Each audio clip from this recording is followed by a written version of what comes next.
The greatest gift ever given to me outside of my kids was sobriety, dude. Yeah. And it's all God, because it's for people like us, bro, that were career criminals, who were just born crazy, bro. You know what I mean?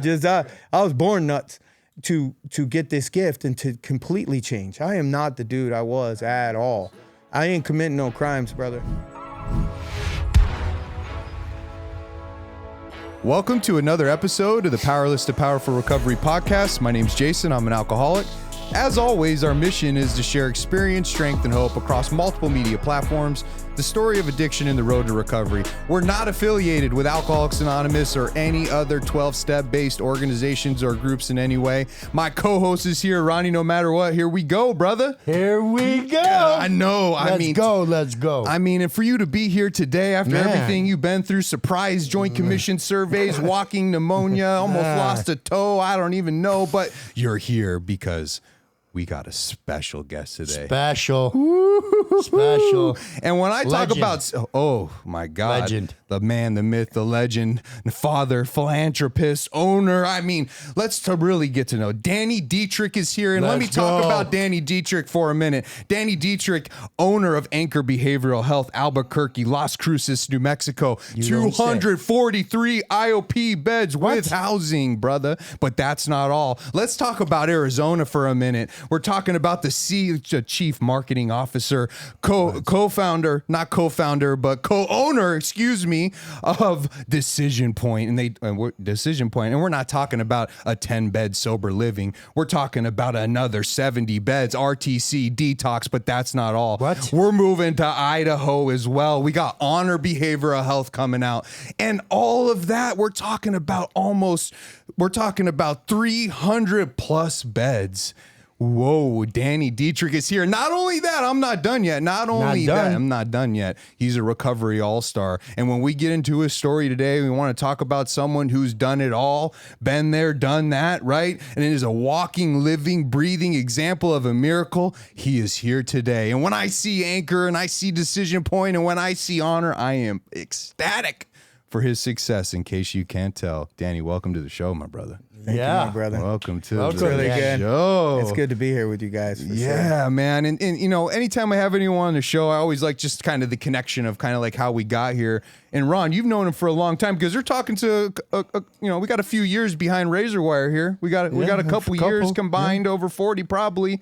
And so, you've known Danny for quite some time, in and out, right? You know, I don't want to pump up his head too much, but the name Danny Diederich on the streets and in prison is pretty well known. You know, I'm a newcomer to Arizona. I've only lived here since 2001, 17 of it incarcerated. When I was out running in the streets, I was in the Mesa area too. So I've known of Danny in prison and out of prison. Our paths crossed, ran in different circles. To be quite honest with you, your name was synonymous with someone that didn't take any bullshit. Always. Just one of those kind of people that you didn't want to get on your bad side. And, someone like myself who was an outsider to Arizona, he's good over there, I'm good over here. And that's the way it was. But being able to, and we were talking beforehand, when you've been in prison and you can see that someone's been there, and all the things I get to watch you do through Facebook and through mutual friends that we have, and how many lives that you touch, it's just so awesome to kind of know the story of who you were, and we're going to hear a little bit about that today and where you're at today and what your mission is. So pretty excited for this one. Yeah, and so we got a common friend, Adam Tronier. Shout out to Adam, Pro West, One Solution, Drew, Bob Schobert, Kyle Cummings, all the guys. Yeah. Shout out to all of them. But Adam, in my wedding, personal friend, right? And so we're at a CA convention. It was about a year or so after I got out. And he's looking around. He's like, dude, one of my boys from childhood's going to be here. I got to see him. I think he's here. And then he goes MIA. And so I go looking for him. When I go look for him, he's talking to you. And I think he even made an amends and like all kinds of like just worked the program. God was there. A miracle happened. And that's how we met, and I'm someone who always roots for someone's success because I know it takes hard work to do it. And when I see it, I love it. I respect it. So we've kind of connected through Facebook. So today is awesome. But before we get into your story, let's talk about business, dude. Let's talk about, because that's what this is all about. If you're struggling and you're listening to this podcast at any point in time, please reach out to Anchor, reach out to Decision Point, reach out to Honor, reach out to Danny, man. Pick up the phone, call Desert Recovery Centers. We won't stop till we help you. But please, man, share with our listeners all around the world. You know, first let's talk about, you know, New Mexico. Let's talk about Anchor and the 243 beds. Let's talk about the variations, and so people know what levels of care and how they can find you. Awesome. So thank you very much. And we love Anchor. We love Anchor Behavioral Health. So I went to a treatment center in Prescott over 12 years ago. My sobriety date is 12/17/2013. I went to a treatment center that was amazing. They loved me till I could love myself. Anchor is just like that treatment center, right? Ran by a husband and a wife, and my whole family is involved. My brother Shout out to Victoria. Yeah. My wife Victoria, she's the glue that holds Anchor together for sure. But also my brother Paco, you know, he got out of prison a year and a half ago. He's the director of admissions, and he loves it, this whole heart, over 12 years sober too. My nephew is the director of ops of Anchor Albuquerque, 20 years old, and he's just killing the game. It's amazing. It's been amazing to work with my brother, my nephew, my wife. You know, my sister-in-law is the director of marketing. Love her to death. It's been such an amazing thing, and the clients love us. And when Joint Commission came to our place, I'm like, you know, I'm gonna pick a couple of the people I know love us a lot. You know what I mean? Yeah. But my wife's like, Don't go even talk worry to about it. anybody. Go out there and talk to anybody, bro. And for the most part, everybody, because they know we care about them, and we do everything we can to watch out for people. And the convicts is my thing, bro. You know, being in and out of prison, juvenile prison, since I was 12 years old, and know what it's like to be out there doing our thing, and then somebody give us one chance, dude. I went to treatment one time. I've never One relapsed. shot, one kill. I've never relapsed. That's part of my story. I know it's people's story is they relapse, but I also did 16 years in prison. I was always about when can I get anything on the yard, off the yard. My drug of choice is whatever you got right now, What do you but got, I prefer bro? opiates. Yeah. If I got a preference. I had, dude, on the yard, I had 3 years of I did gabapentin one day, tramadol one day, baclofen one day, back to back to back, 3 years straight that I was sober. Yeah. Right. But before we get into your story, so Yeah.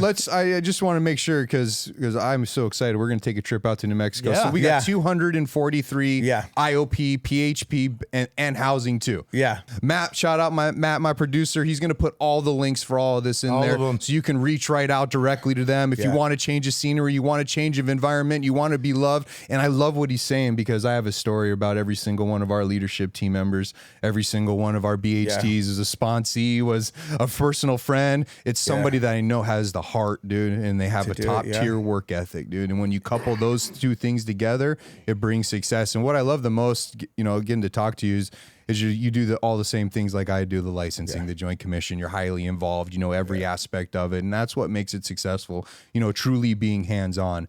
And then here in Arizona, we got Decision Point. You know, what's it like with an RTC and a detox? Do they step right down? Can we get right into your detox? How often do they have openings out here? Can you talk a little bit about that? A lot of times we have openings. We're in network with everybody, bro. And we're in network with Medicaid. We're in network with so many, you know, the Tries, the Tri-West, right? You know, we're in network with a lot of stuff. And, you know, we have the detox, and then we also have RTC, beautiful facilities. And we are going to be opening the PHP, IOP, OP. Coming next, full continuum of care. We're going to be doing IOP. We're going to be doing sober living. You know, we're closing on the first apartment complex tomorrow. I'm signing the paperwork. Congrats, so we're dude. like, yes, for that level of care. So that's going to be. So coming soon there too. So we're now going to have all levels of care. And two, there, you know, the cool thing about being able to take Medicaid, I might bump into somebody I was on the yard with. I might be able to help somebody in this state that, you know, we've talked about. We've, you know, been around a long time. I'd be able to help one of the dudes that I were in my neighborhood, bro. Right.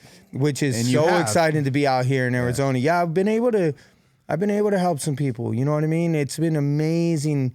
My cousin, brought one of my cousins to treatment 8 years ago. He's got like 8 years sober. Yeah. You know what I mean? And it's just been a really cool journey doing treatment. Man, it's just amazing. I've been to Decision Point previously. Beautiful place, beautiful facilities, excellent programming. If you're someone here in Arizona needs to get into detox, Medicare, Medicaid, I'm going to get you connected. We're coordinating care with at least 30 to 50 Medicaid clients here in Arizona per month. Yeah. That comes through just based on the level of marketing. Shout out to our team. But man, we got to definitely connect on that level. And then can you talk about what's coming with Honor Health and Honor Behavioral out there in Idaho? Can you talk a little bit about what's coming soon? Because I love that shit. I love this success. It's pretty tight. We're in Boise, Idaho. We have an amazing center. It's like, it's crazy, and how beautiful these centers are. And then we put them together. We lead with our heart with this stuff, but this place is so beautiful and such a beautiful area. We've already got a state license, city. We're right there. We're opening pretty soon. I think in the next 30 to 45 days, we'll be going. So we're going to push almost 400 beds, across 3 states. And more to come, man. Yeah. Shout out to your success, but everyone for the most part that, started, what I love most about our journey is we all started from the ground up, Yeah. And that's what makes us successful, is understanding every aspect of every position, man. But it took a while to get there, man. And every journey starts somewhere. So, man, you're from California. Let's get into your journey, man. Experience, strength, and hope. So you're from California, you're from Torrance, you're out there till you're 11 years old. Can you share a little bit, shout out to mom, but can you share a little bit about the family dynamic and what it was like growing up and, what it was like? Yeah, my grandparents, but I had a lot of love from my grandparents. All my grandparents, all of them are gone. But my grandparents were pretty tight. My grandma was crazy, dude. She called everybody, I don't cuss anymore, but she had some names for me and everybody, and a lot of people in my family didn't love her because she was nuts, but I loved her so much because of it, But I got kicked out of kindergarten. I've been lit the park on fire. Like, I was a bad boy, you know what I mean? I think I was 7, 8, 9 when they first put me on Ritalin, so I was a little nutty. Yeah. And my mom got a job. She worked for Hughes Helicopters, and then McDonnell Douglas, which is in Mesa, East Mesa, gave my mom a job. So we moved out here me, my mom, my brother Paco moved out here when we were like we're talking AJ, like almost on the borderline. East Mesa? First we were on Dobson. Okay. First we moved on. We live right by Dobson Ranch, the golf course, which is I got. My second felony when I was 12 came from Dobson Ranch. But anyways, we lived there, and then my mom was able to buy a house. My mom was a single mom in East Mesa on 97th Place. And but I basically grew up in LA, Torrance, and East Mesa, Arizona. It's basically and you bounce back and forth. Yeah. And every time we have the privilege of having guests on, the whole reason of this podcast is to help people. And I started it my second day out of prison with a microphone and a laptop that I saved state pays to buy a computer when I got out, so my poor wife didn't have to spend any more money on me.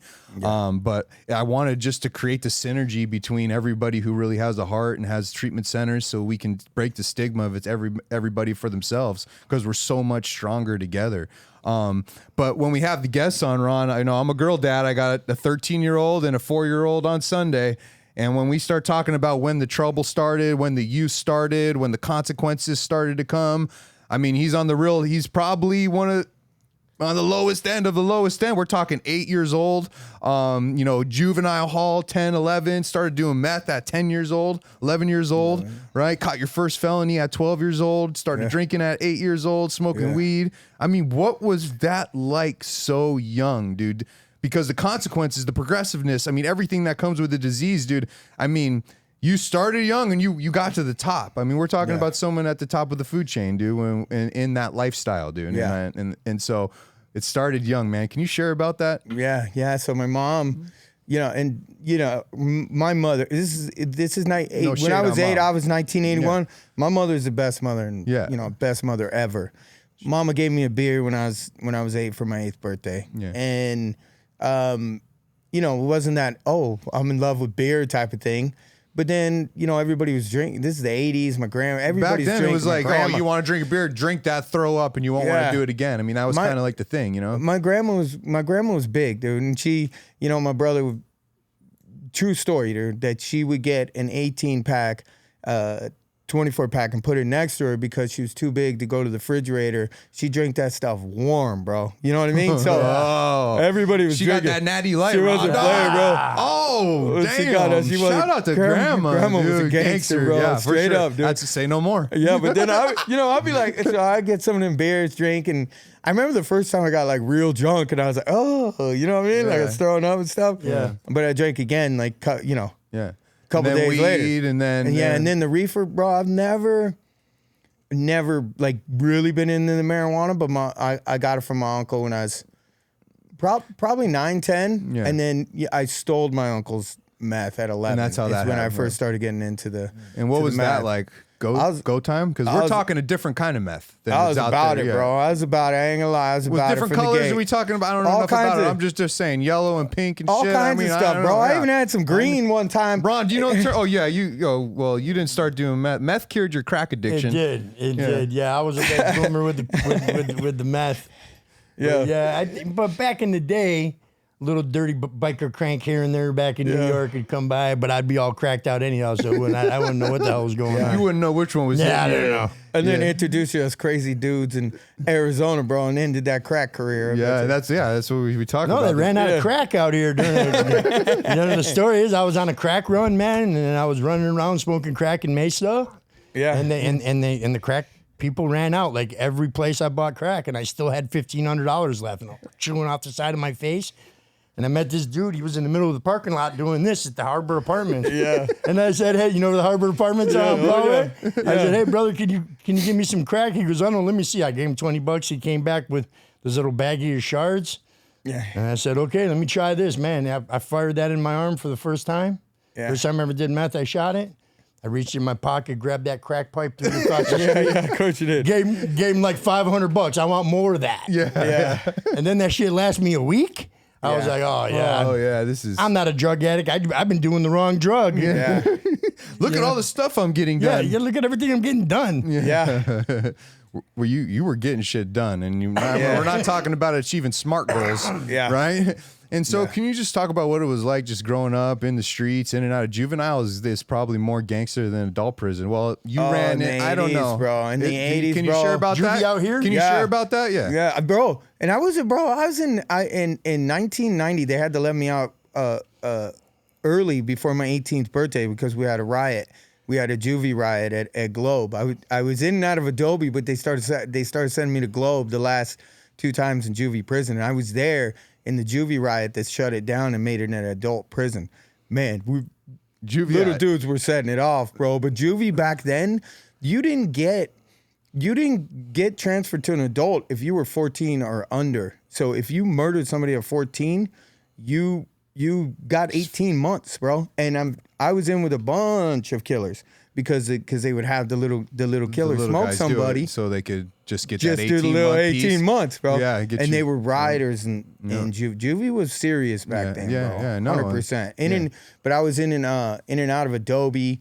Because your story pretty much is every time you get out, you get high and you just go right back to the streets, and it's like another notch on your belt, and you start to elevate yourself into the game and into the streets. Because I wanted to be the true story. I wanted to be the baddest dude to ever walk the planet. I believed in that. You know what I mean? Which is so. We'll get to the part where that is the stupidest thing on the planet. But back then, it's what I knew. That's all I knew. We all did a prison term, brainwashed. So. And I'll get to the point. It was my kids who saved my life. My oldest, 12, Stephanie, my youngest, told me if I go back to prison, he's getting a new dad.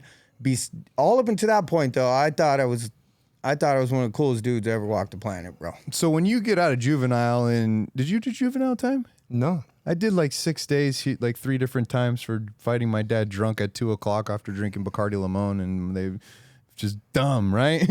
They had pancake Lunchables, if I remember correctly. They had pancakes in the morning. No. If they had pancakes in the morning, but not Lunchables. Hey, I ain't gonna lie, pancakes in juvie and prison I thought they were pretty good. I thought they were pretty good. That's what I remember. They're like McDonald's. I remember pancakes. Hang on, Danny. You just said pancakes are good. I know you're institutionalized. I get it. I can't even look at. My grandmother used to make me banana pancakes. It was my favorite thing in the whole world. Yeah. 17 years of prison out here. I can't even look at a pancake. We go to IHOP for I breakfast. know we all got little quirks from that. and I give my pancakes away. Like, get them off my I'll table. tell you something, dude. You know, I hadn't ate a pancake since I've been out, right? Yeah. And my mom made pancakes. We were up north and celebrating my wife's birthday. Shout out to my wife. But I ate them for the first time, and I was like, damn, these are good. I remember these pancakes. But I remember the pancakes. Dude. Oh, yeah, dude. And one in the 90s, it was chorizos and eggs and beans, bro.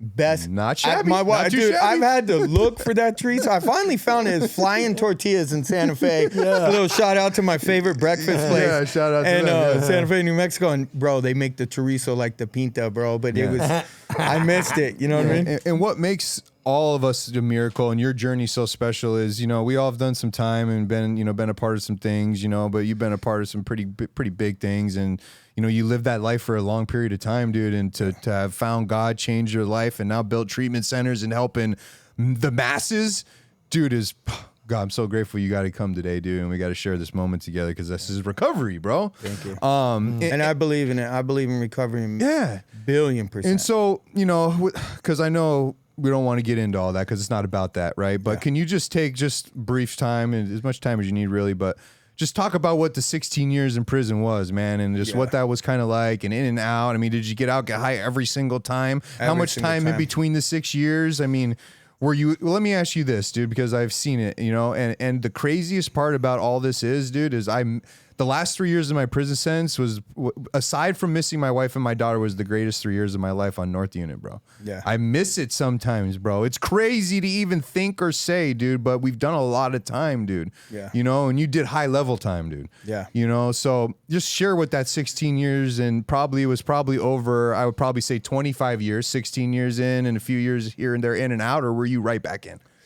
So crazy thing is, and I was when I went in when I was younger, I was on one. I was like, I'm gonna get it. You know what I mean? I've had 28 different missions. I'm not proud of it. 28 different missions in the Pinta where since when I was first a kid, I was getting it, dude. I was getting it, and I was also getting high up in there, bro. You know what I mean? I was a tweaker my whole life.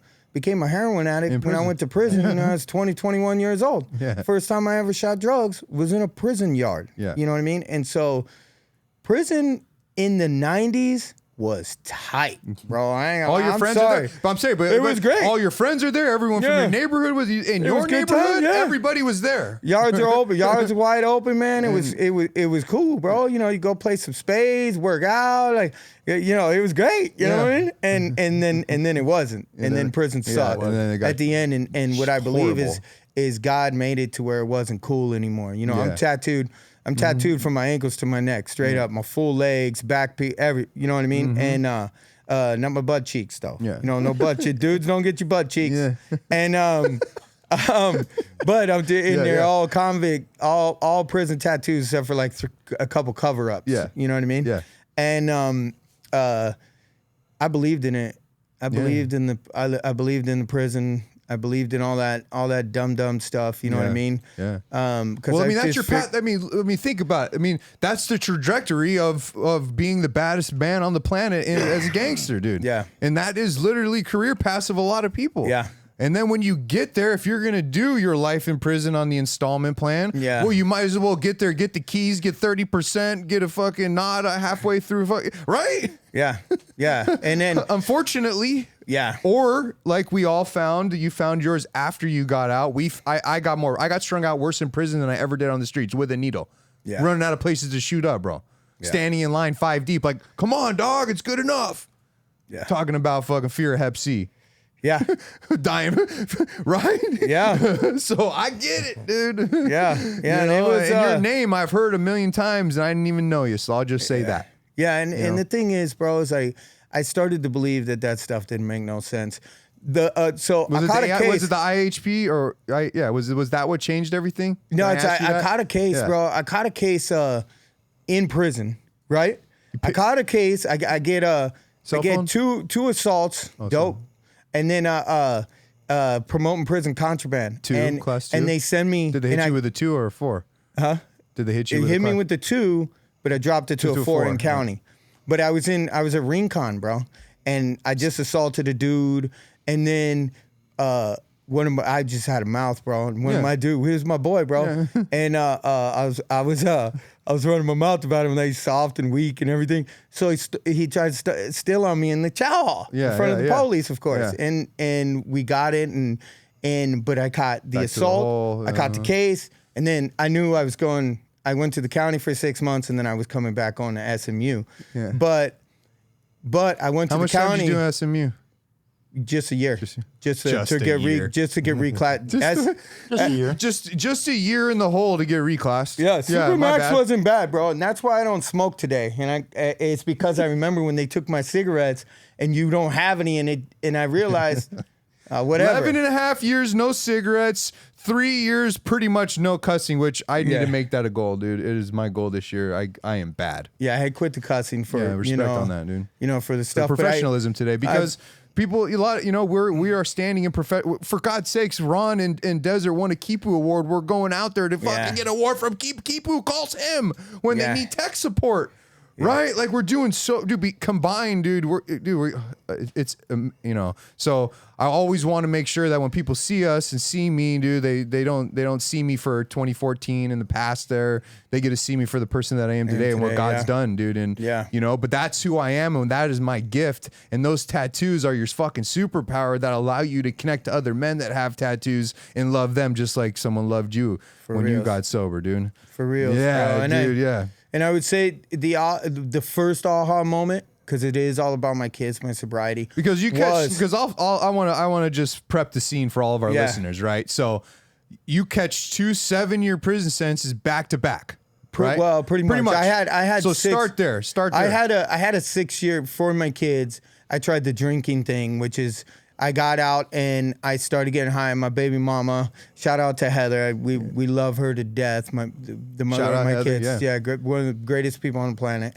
And she's like, hey, you can commit crimes. You can do whatever you want. Just don't do meth. So I made it 6 years drinking, committing crimes. We ended up had a house built for us, boats. We were living our best life. Yeah. And of course. It brought me back to so bad. Alcohol. Any mind-altering substance is going to bring you back to your drug and no choice, dude. And so of course alcohol brought me back to meth, and meth brought me right back to prison for 1 to 5 in Michigan for drug trafficking, and then directly back to Arizona for my second 7-year sentence, which I did like 8 on that. So you did 7. the 1.5, and then the van was there, transported you directly to AZ. Yeah, well, they can't, dude, 2 cops. I thought I was going on the thing because they said it takes a month to go in this bus or van or whatever it is. And the police came straight up wearing like Hawaii 5-0 shirts, and they take me to the airport. They put a thing on my leg. I had the handcuffs, put a jacket over, and I'm like in a jumpsuit, bro. And I fly home with these dudes.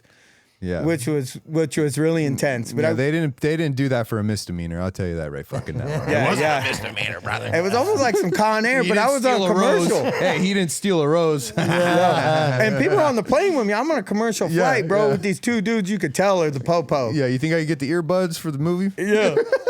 So that was pretty crazy. Yeah, but, man. And so you do a prison sentence out here, and then you get released, man. Pick it up on that release date. Yeah. So. Yeah. And that very important part of my story. And then, in my aha moment in the joint, but barely, I didn't start getting sober like, a lot of dudes in North Unit. I kept it moving, but I got arrested while in prison. So the cop came and arrested me, and I'm like, this dude's reading me my rights, bro. And I'm like, I'm already arrested, bro. Yeah. That's when for the first time I felt like a loser, bro. I was like, bro, I'm in jail getting arrested. And then so I got out. Yeah, you're like, dude, this is the lowest of I'm just fucking, dude, I'm getting sick of this shit. I knew it, bro. Yeah, I'm so sick of it, huh? And they ran that concurrent, but luckily ran it concurrent. I barely, and I got out September 21st, 2012. My son, we just picked up me and my same son, 2 of my sons and my nephew picked up my brother a 1.5 years ago, and he was telling me then, I waited 6 hours for you to get out. So I got out on his birthday, September 21st, 2012, and I got high the day I got out. And of course I violated. I was running amok. Luckily didn't catch a new case. Really First time lucky. ever. Yeah. Seriously. And so I violate, but I gotta go back, kill my number. I get out exactly 1 year later. Wow. September 21st, 2013 on my dude, me and my three sons are very, very close. My youngest son. You got 3 boys? Yeah, my youngest son was sent directly from Jesus to save my life, dude. I believe that. I believe it. He's a perfect human being. He's just the most amazing person on the planet. And I get out again on his birthday, and I get high the day I get out. I catch my brother catches a huge case, 6 counts aggravated assault, on U.S. Marshals Violent Task Force and Gang Task Force, and he's. You read his case, it's horrible. My brother looking at it, going down. And now he's the director of admissions. Yeah. Now he's killing it, dude. Yes. He's my Paco, brother, dude. Yeah. Love my brother more than any man on the planet, and that's never changing. Yeah. And he and I catch a gun case. They go and raid my mom's house, and it's crazy because I've been in for so long, they didn't even know that we were brothers. And so they raided and they see pictures of me and they told my mom, they're like, Danny boy is your son? Yeah. She goes, yeah, those are my babies. Yeah. They start fanning her. My mom was telling me, dude. Yeah. But they go and get me and they catch me with a gun case, bro, my 4th gun charge. And that's when my little son said, Dad, if you go back to prison, I'm getting a new dad. I'm done. And my oldest son just got sober.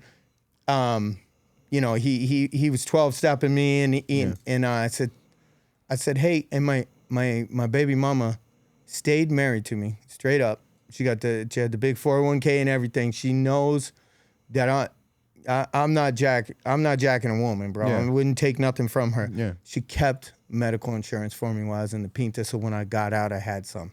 Yeah, they awesome. were able to get me into treatment, bro. They were able to get me into treatment because you got out after that second time and got high again.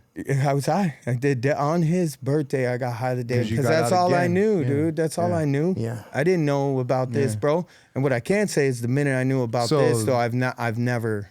Let's talk about some right now. Let's talk about God for a second here, right? Yeah. We have seen this so many times, dude. If you got a felony gun charge, you got any felony cases out there, and you are on the run right now, go to treatment, find God. God will take care of the outcome. If you do your part, I can promise you that. Yeah.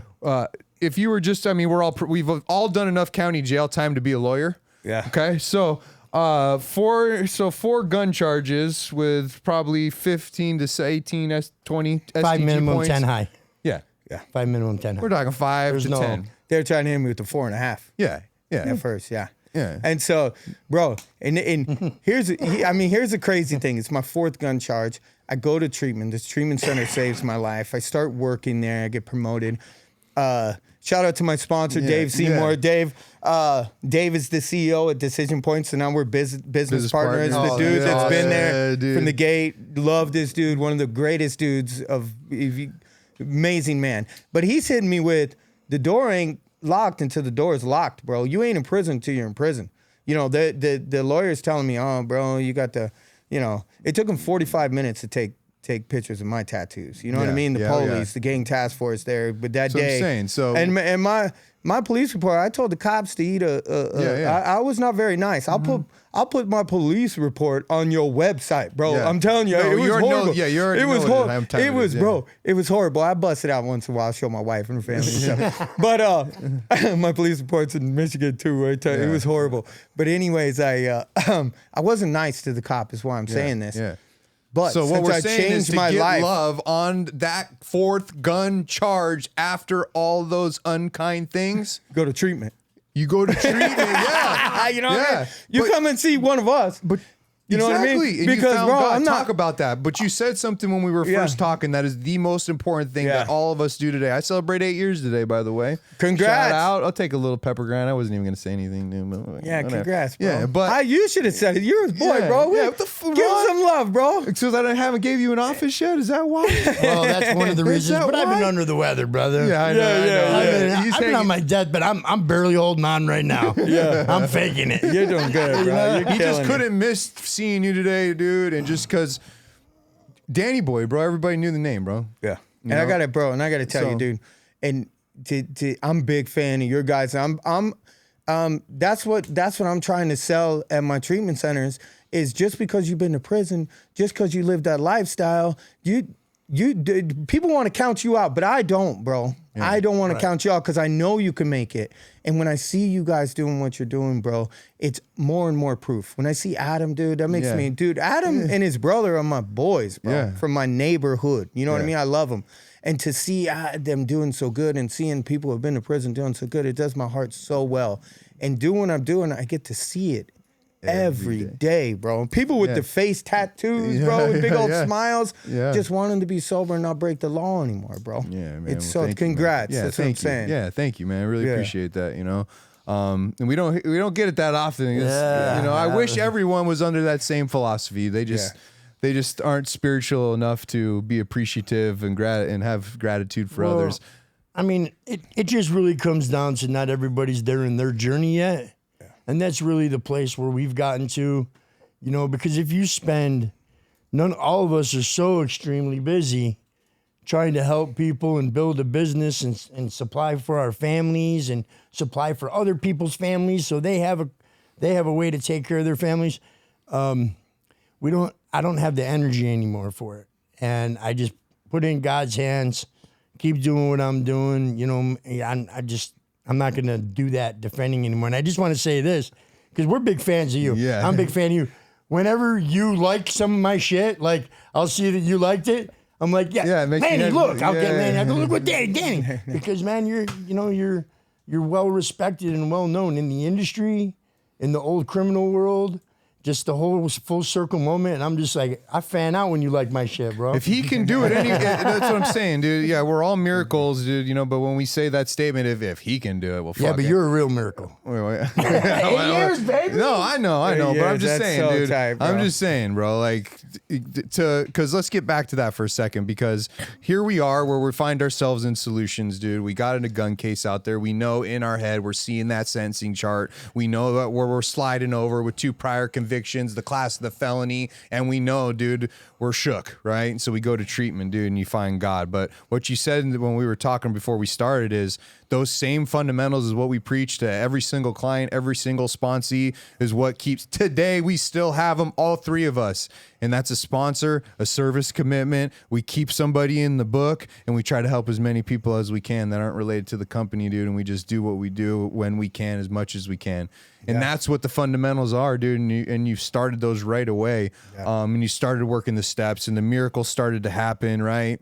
What was that time period like? Because for me, it was like it talks about in the big book where it's like, fuck, finally, dude, I found recovery. Like, holy shit, dude, I'm happy. I got goals. I feel good. Right? Like, it's all coming back, right? I've started to recover internally and externally, you know, and really start to feel that. What was that like for you, dude? Were you like that miner who found gold and you just wanted to give it away to everyone for the rest of your life? Because we talked about that. Where I was carrying my big book around, dude. I was fucking checking pockets of my sponsees and shit, checking lockers. Do you want to live or die? What are you doing for your recovery? Like, I was nuts, bro. Yeah, so I got sober 8 days before Christmas, and my baby mama and my 3 sons come and see me. And just they were back in my play, dude. My mama, you know, shout out to my mom's in a home now. She got dementia, but my mom is the one who drove me to treatment. My mama has always loved me, dude. Wrote me every week, send me money every week in prison. Send my brother money all the time while I was in prison until she literally could not remember the address, and I took it over. Shout out, and I took it, and I also will always be there for my brother. I took over from my mom, and I will always be there for my brother. But shout out to my mama. Yeah. But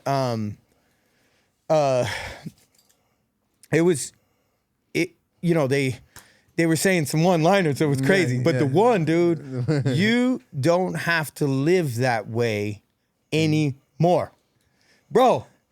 Dude, it's crazy, bro. What you talking about? I ain't got to go to prison. I ain't got to, you know what I mean? But they meant that, dude. Yeah. And I'm going to give a shout out to Greg Bravo, bro. Oh, yeah, I know Greg Bravo, my first drug counselor, bro. And I remember this dude. Plugged in, yeah. This dude was running his mouth, and I told him, I'm the baddest dude. This dude's been in prison in California, and I told him, dude, I'm the baddest dude you ever met in your life, bro. He started running.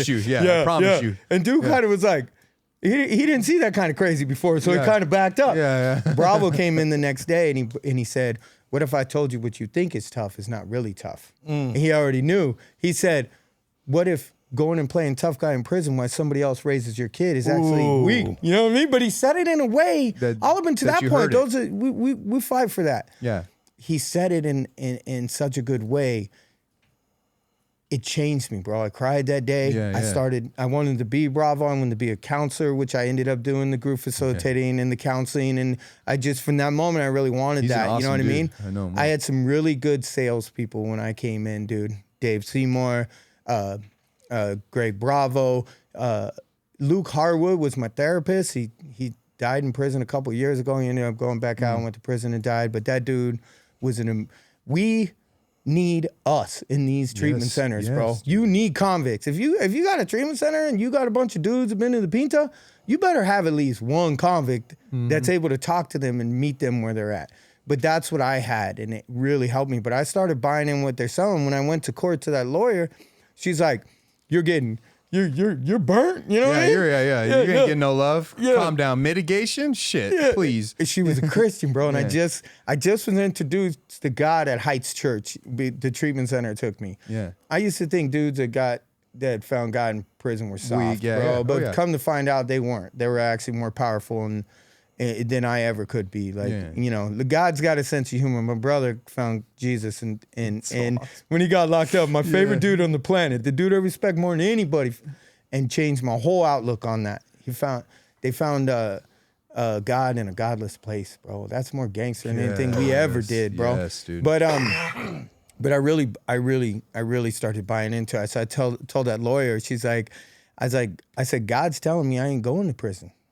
That's what I told her, dude. And I told her, straight up. And you believed it, too. Yeah, she started to. Dude. First thing, and they're like, if you don't take these pleas, you're going down forever. I said, might as well. You know what I mean? Might as well go down forever. And then I told her that I read some stuff, and everything is probation available except for rape and murder. Yeah. Everything. I was off paper. Yeah. So legally, technically it's eligible. I'm eligible. That's correct. So I fought it and then she comes back and she hit me with let's put your stuff to the test. And they gave me an open plea, either 2.5 in prison or no days in jail, intensive probation, bro. I had to sign it. You know what I mean? Yes. I signed it. And dude, in a month and a half, bro, 4 gun charges, bro. SPG points fucking higher than I can count prison math. Well, the prison math on that, the max you win. Yeah. No matter what, you win. Yeah, I was like, run it. And then the people were telling me, you could bring God in prison. You could get people sober in prison. I said, ain't nobody trying to hear that dumb stuff, bro. I ain't going, you know what I mean? I ain't going to the Pinta, bro. Yeah. And bro, and I quit smoking before that. I quit, bro. I didn't think about smoking cigarettes or getting high, bro. I said, if I'm going to the joint, dude, but 2 days before sentencing, I did the heroin symposium with the head of PANT, the chief of police for Prescott and Prescott Valley were there, and I'm on a panel speaking right before I'm going to you know what I mean? Yeah, for sentencing. And I went in front of that judge. The judge before told me I was a career criminal, a horrible person, a drug trafficker. You know what I mean? Just listed all of it. Everything. And I signed for 3.5. That one, he gave me 7. This judge told me, and there was quite a few people, shout out to everybody who showed up and wrote them letters and everything. That judge told me I'm a good person and I don't see locking you up while you're helping people. Mm-hmm. I need to go back and see that judge, bro, 100%. Yeah. And so he knows, look, this is the dude that you took a chance on. You should always take a chance. That's and now, now I'm a mentor. Now I'm a mentor in the Fed court system in New Mexico, and so I'm able to be with that and experience. And the court system is changing. I'm I'm not mad at the police anymore for what I've done. I'm not mad at the courts. I work with probation, parole, judges, police. I did step work. My first step was a resentment of the police, and I worked that out, and I prayed for them, and we ain't got no beef. Yeah, bro. it went away. Yeah. The power of prayer, dude. Resentment prayer, page 552. Check it out. You ever read it, Ron? Just kidding. But greatest gift ever given to me outside of my kids was sobriety, dude. Yeah. And it's all God, because it's for people like us, bro, that were career criminals, who were just born crazy, bro. You know what I mean? Yeah. I was born nuts to get this gift and to completely change. I am not the dude I was Not at even all. close, yeah. I ain't committing no crimes, brother. Total 180, dude. Yeah. I look at Walmart, dude, because I got trafficking and stolen property, organized retail theft. I had an ankle monitor on. I was on a cash bond. I was OR'd on one case and caught a new case. Yeah. When the marshals snatched me, threw me in a minivan. I got all the way to I had a gram of heroin in my pocket, bro, and I got all the way to the front door of the county jail and turned around because I knew as soon as I took that step, it was a 2. Yeah. And I turned around and was like, hey, I got dope on me. I'll take the 4.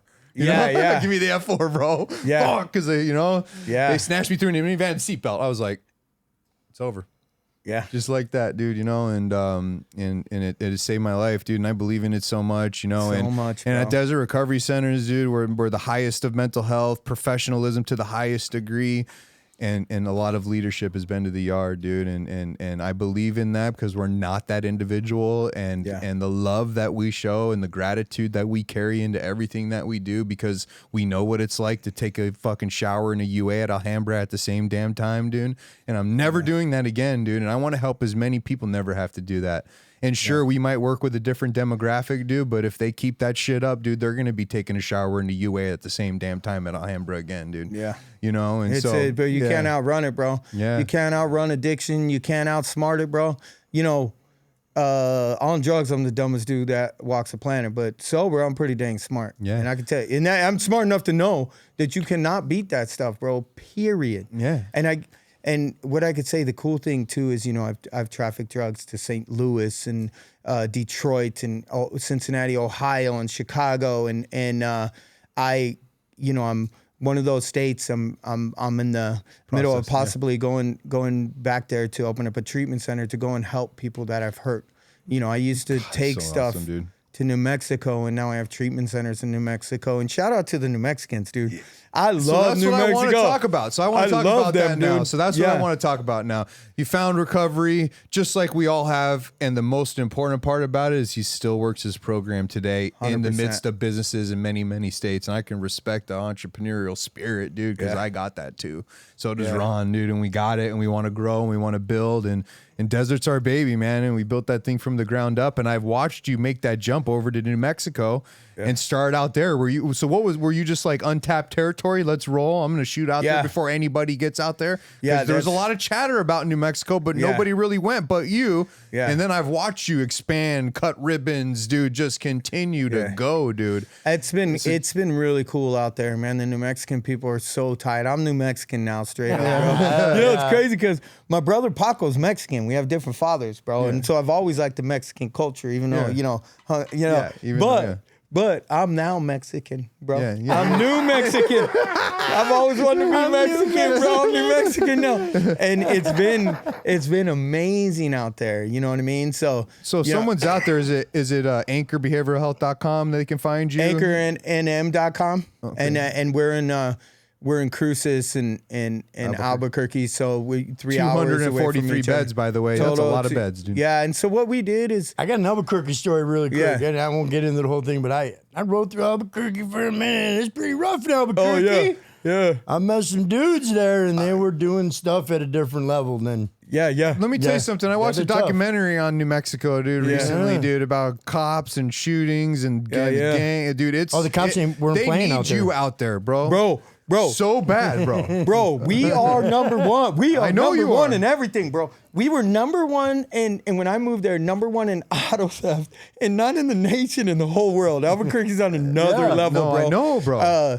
New Mexico has number one in the heroin addicts in whatever city that is, and then that's a little bit up north, and then Gallup's number one in alcohol per capita alcoholics in the nation. Like New Mexico needed help, and number one in pedestrian deaths. People just dude, when I'm riding my motorcycles too, and they're just walking across the freeway, trips me out. But Albuquerque is on another level. Dude, I watched some things on it, and I also have one Albuquerque story. So, sophomore year in high school, I broke my leg playing soccer in a game. I'm a soccer guy, right? Went to college, played soccer, scholarships.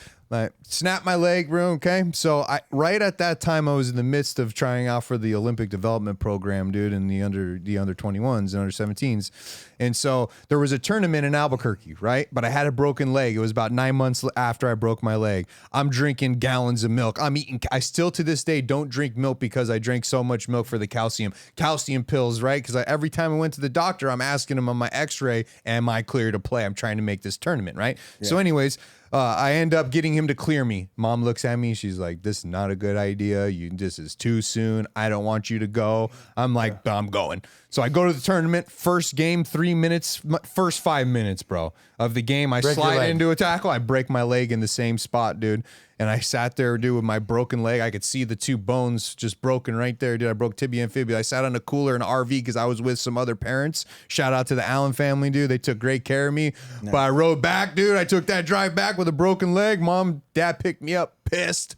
You know, and that's the only time I went to Albuquerque. But my parents went to Santa Fe, dude, and loved the shit out of it, dude. It's like one of the best places They just had that big thing a few years back outside of Albuquerque where they found that killing field. Oh, yeah. Dude, documentaries, bro. In that development where that guy was putting all those women, all those native women, and the streetwalkers. And didn't they find like 40 or 50? Yeah, dude. I have a friend. His sister was one of them. And but here's the thing about New Mexico, and this is straight up, bro. And this ain't me saying it because I have businesses out there. Those people are legit good people, loyal, honest. Because I helped some convicts, bro. That I got a lot of love for. And one that went through our place. You know what I mean?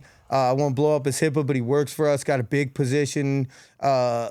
That I met out there, did 17 years in prison. All my people that work with us are just amazing people. It's crazy that it's so nuts out there when these people are such good, wholesome people, and the tradition and the way they treat people is so amazing out there. The food, dude. I gained so much. I finally I got up to 250. I'm at 192. I've been working my booty off for it. But when I moved out there, I got fat, bro. But the place is amazing. And I got to tell you, that state cares about their people, bro. Mm-hmm. They do.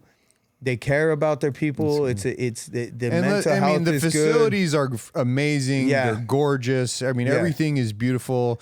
And we're going to throw up all the numbers. If you're in New Mexico and you're listening to this, or you're in Arizona and you need to make a change, access, in-network, all the things, he's got them, whatever it might look like. We can scholarship you, get you out there, and get your insurance switch on a change of address. And I want to say New Mexico too, bro. And this goes for a lot of people that if you can't get help here, you've been to the Pinta and you need to get out of here, bro. We'll scholarship too, bro. I'll bring. You know what I mean? If you've done a bunch of time and you think that you ain't gonna be able to change, give me a shot at you. Come out there, let's see what we could do. We're gonna love you till you love God yourself, that, bro. Dude. Like that's our heart. That's so huge, man. That's why you're winning, bro. Yeah. That statement right there is why you win. Earmuffs, Ty, my partner, earmuffs. But dude, I know, but I can't help it. I love people, bro. And if I see the willingness, dude, I'm gonna help you, bro. You know? And so business is business, but recovery is recovery. And when I look at my relationship with God, the universe, you can call my higher power love. Love is an action word, dude, and God is love, right? And my part is to love everybody every single day. And when I don't love them, tell them I'm sorry, I'm not loving you, or making amends if I've done harm, right? And as long as I do that, to the best of my abilities, and when I get a call at 11 o'clock and I have the ability to go pick that dude up and take him to fucking detox and get him some food, I do that, right? Yeah. And when I do that, God takes care of his part, which is the outcomes in my life. Dude, we're talking 243 beds in Albuquerque and Las Cruces. Then we're talking about jumping into ownership and partnership out here with another 70 beds, expanding to multiple levels of care. We're talking about jumping to Idaho plus another undisclosed state that you used to sell dope out of. Are you kidding me, dude? Yeah, and I got to say this, dude. What you just said. So here's a big shout out to my best friend, Jason White. Jason White, me and him, I met him briefly on Dakota in 2007. We both been to prison. He did a 10-piece. I've done 16. Both of us were nuts. And me and this dude are extremely close, and we own treatment centers together, and I love this dude. This is my main partner and my ride or die, homie. You know what I mean? Forever. And this dude has always had my back, but that is our model. We're deep into God. We're deep into Jesus. And we know that if you do the right thing will happen. Fact. So it's, bro, even do it selfishly. Do help people selfishly. It helps yourself, dude. It's the 100%. It's a selfless, selfish program, bro. Me and Jason, bro. We got some things in the works too. We wanting to help people all over the place, bro. Yeah, and it's a beautiful thing to see different communities that, to help different communities. And I believe the reason why me and Jason find a lot of success is because we do the right thing, bro. And the minute that we don't, the minute we start doing some dusty, musty stuff, bro, listen, if we were going out and commit a crime, whatever that looks like, God gonna take it all away is how I feel like it, bro. Fact. All of a sudden, you out of business. Yeah. No, 100%. You know what I'm saying? Yeah, Because God gives it all and God could take it all. And if we don't do the right thing, bad things will happen. You'll never get it. And me and Jason, that's our belief system, a million percent. That's what I mean, and I'll let Ron share his belief system, but I mean, it's I'm the 50-50 relationship, and I'm making sure you understand how to work your program and what it looks like every day, and put you in a position to win every moment of the day as best you can with a series of rituals and routines that help you to feel God and see God and experience God, and that's what spirituality and recovery is, right? And when you're doing that, then all the outcomes happen. Dude, for 8 years now, straight, when I get a background check from the fucking Arizona Soccer Association, I coach 14-year-old girls club soccer, and they see 27 felony convictions. Yeah. Bro, they got questions. You got me. I'm only 24, dude. I did forgeries. I did a lot of prescriptions. That was my first bit. I was addicted to pills, and I just I did a bunch, and every single county was a new case. So that's why I got so high on that one. But Ron, can you share it, Ron, without dying? I know my buddy's got one. Yeah, man. For me, it took me a long time to get to a place with my higher power. And, Jason touched on it. And we believe the same thing. I believe that God is love. I believe that love is inside each and every one of us. So, I was putting God in a box, that I had to believe in Sky Daddy, because God is so much bigger than my vision of the Sky Daddy growing up in the Roman Catholic Church. And I believe that love's inside of us. I believe God wears people clothes.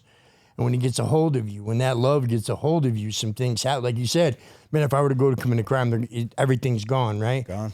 The other day, I tell you, I was about a week ago, man. I was just coming down with this pneumonia was kicking my ass. I went to the store. I got my basketball shorts on. I got my hoodie on. I got a beanie on. I'm sweating. I got my 2 dogs in the car. I got my wallet in my hand. I drive to Circle K. I don't even have my teeth in. I go to Circle K. I go to get a can of chew and a pack of smokes from my lady. I go in. I had cash in my wallet. I don't even know why. I paid for it with cash. And she gives me the bag with the stuff. I throw the money in my wallet in the little Circle K bag. I jump in the car, drive back to my apartment. It's only a couple minutes down the road. I pull in and I open it up. I go, man, where'd all that money come from? She gave me a change for 100. Yeah. I gave her a 20. Yeah. I go to that Circle K all the time. First, I'd be lying to you if this wasn't my first thought. The paranoia of they're going to think I robbed them and they got me on camera and they know my car and I'm going to catch a case. But that fleeting thought went away. But then I thought, man, that girl behind the counter, man, she's going to be short in her. I'm like, fuck, I don't feel good. I got a fever, dude. I drove back there. Yeah. I walk in and I handed her the money and I showed her the receipt and said, hey, you gave me a wrong change here. Because she had a lot of things going on when I was cashing out. And she just was like, thank you so much. If I would have been short again, I would have got fired. And man, I walked away from that situation, and that's so God, dude. That's God. Me having the awareness, number one, to go back and do that for her, and then her to verbalize that to me, how important that was to her. Just be a good person. Yeah. And when you're not a good person, make it right. Yeah. And so in 2021, you meet Victoria. I don't want to forget to talk about her, because she's your ride or die business partner too, involved in all the damn things too. Yeah. And so 100%. Dude, you slid into her DMs, dog? Is that I how did, this shit bro. went down? I Let's did, talk bro. about it for a second. Let's talk about this shit for a second. True story. I'm gonna blow her up right now. Yeah, do it. And you know, I just got done with a divorce, bro. So I'm like, you know, I hit a Put couple yourself back out there, couple friend requests, some hot chicks, and she's hot. You know what I mean? Yeah. So I hit her with the friend request, bro. She started liking all my stuff, bro. Yeah. So I hit her with the. You know, I go to the DMs, bro. It's like, I see you liking all my stuff. You trying to hang out? Yeah, you want to hang out? Yeah, she's like, you know, in so many words, yes. I said, what's your number? I'll call you. You know, I called her right there.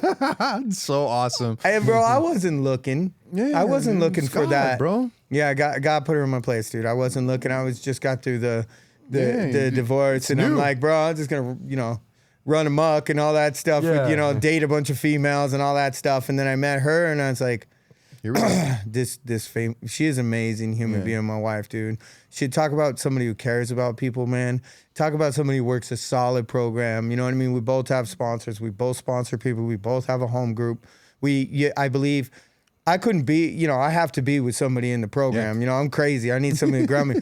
My wife grounds me so much, bro. I think, you know, I wouldn't be doing as good as I'm doing without my wife, and also surrounding myself around people like Jason and people that are doing the deal, they're not gonna sell out their morals for anything. Yeah, you know, and I know that's because of my wife and because of that stuff. That things are good, bro. Things are really good. But I am so attracted to my wife's program before anything. Yeah. I trust my wife, bro. You know, I tell the dudes in treatment, bro, they're like, my homie this, my homie that. Dude, your homie ain't gonna be the first one to seize your old lady when you get locked up, bro. Dude. That's your homie, my bro. My wife wrote 8 years in me, dude. She's the most amazing human being, dude. God put her in my life because I was with that guy that did all that you know, had hostages for girlfriends. Yeah. You know, and so I'm 15 years, dude, we've been together, dude. Haven't thought about another girl, dude. It's insane. I tell her to this day, I can't even believe I'm not even thinking about cheating. I just don't even believe it's even possible for me. Man, 15 years, dude. Me and this dude have done a lot of dirt together back in the day, right? We were in acquisition together. And there's one thing about dudes, I didn't know that. We had a marketing companies together. We were getting high together. So he was the heroin addict and I was the tweaker. I was walking around like this. Yeah. He was like this, nodded out. So it worked. We were yin and yang. Yeah. He's getting the morning meeting with a taser and a baton. Yeah. I'm trying to quiet him. And we never caught a case together. Went to prison same time, never caught a case. We got out 2 weeks with each other, and he found recovery right away. I needed more research, but the reason, I think a big part of the reason that Ashley rode with you, and one thing about this dude right here, you know, he's pretty, dude. You know, he's pretty. He can pick him up. I never seen this. Thank you. I never seen this dude hit on a girl ever. And we were in some pretty curious situations back in the day where there was many females who probably could have. And that's because we're such junkies. I was worried about us getting high. Yeah. I didn't have time for the other shit. But dope sick. But for real. Live my life dope sick. Dude. But God put her into my life. She's a normie, dude. She used to find foil in the bathroom. Be like, what's this? I'm like, I smoke spice with that. What do you want me to do? Let me see it. Yeah, put that one back. You know, and now we have the most amazing relationship. But, you know, and it's all because of the people we surround ourselves, the women that we have in our lives, the loyalty, the honesty, and our action showing God. It's just been amazing, dude. And I know there are so many different things that don't fucking matter anymore, dude. But to say that you're a miracle, dude, and everything that you've been through, Danny. To have multiple treatment centers, multiple different states, 200. So if you're in New Mexico and you're in Las Cruces, or you want to make a change, or you're a convict that thinks there's no hope and there's nothing left for him, we are living, breathing examples that you could have everything. Reach out to Anchor Behavioral Health. If you're here and you need detox and you have access or anything, dude, if you need help and you need detox, we got Decision Point with RTC. We got Detox out there. Danny, his team will help you. Desert and my team, and Adam and Blaine and Jeremy, we will help you get there. You just got to pick up the phone and call. And if you're in Idaho, I want you to just hit that friend request on Facebook for Danny and Anchor and Decision Point, because it's coming soon. Coming soon. And if you're here, dude, and you're listening, man, Desert Recovery Centers is here to help, dude, as well. Every single person we bring on this show, we want to work. We work with them. You know how many episodes we've had, world? You know how many different beds that is? Dude, we have the availability of like 30,000 beds right now. For sure. Yeah. Because we work together, dude, with good, honest, solid people that have great outcomes. Reach out to desertrecoverycenters.com. TikTok, Ronnie, no matter what. Jason and Sarah, Ron Alessi, Danny Diederich. I'm throwing it all out there, dude. Yeah. Friend request, like, subscribe. We want to help you, dude. 100%. And we don't care what you've done, man. You are, the sum of your actions today is a representation of who you are, dude. And that's what we want to build off of. So it's been a pleasure, dude, to have you on the show. Go through your story, dude. Knowing you through Adam and all the crazy shit he told me, and we had a lot of time to talk. And so I've heard a lot of things, dude, and just I watch you, bro, and I just love it. I'm a fan, dude. Yeah, and I'm just grateful you were in town, and we got to catch this podcast today, man. So it's been a pleasure. New episodes are dropping constantly. Shout out to Desert Studio. Shout out to Striventa. Shout out to Matt, my producer. Let's go, Matt. We appreciate Matt. you. New episodes dropping every week, man. Tune in. Gratitude. Thank you.